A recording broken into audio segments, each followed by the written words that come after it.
Buyers and sellers often ask me, where are the sticking points? Where are the problems that show up in real estate transactions? And oftentimes they really show up in the areas where we don't look. So, of course, buyers are inspecting, but as a seller too, the problems can be in your attic, crawl space, the sewer line, areas where you just don't spend any time. So it's important to look at some of these places. If you're listing your house in particular, go in your attic, take a look and see how things look up there. Do you see insulation? Have you put stuff up there? Do you see vermin droppings? Some of these things you can identify even before somebody comes and has an inspection. Same thing with the crawl space. If you can take a peek into your crawl space, how does it look down there? Is it dry? Do you see water down there? These are things that could potentially be problems as you move through a real estate transaction. And if these are things you're not comfortable doing, but you've lived in your house a long, long time and it hasn't sold for years and these things haven't been inspected because of that, you might consider doing a pre-listing inspection with an inspector. That way you can identify some of the issues and take care of them before they become an issue with a buyer.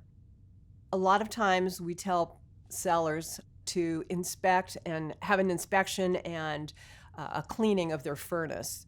Sometimes people don't deal with their furnace for years, and that's a problem in a real estate transaction. So you want to make sure that your furnace has been serviced and cleaned recently as you list your house.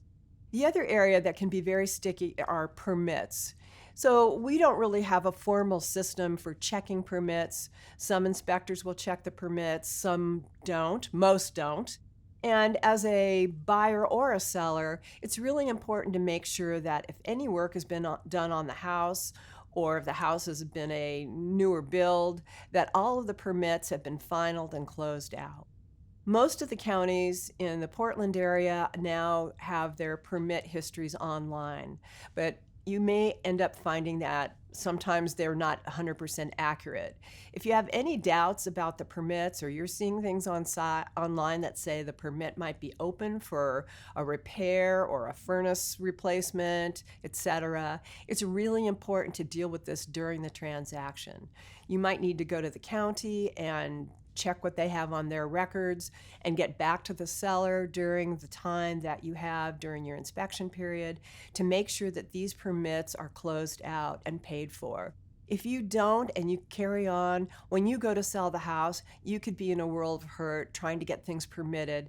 It can be expensive and cost you a lot of money. So deal with these permits, do the homework during your transaction. It could save you thousands.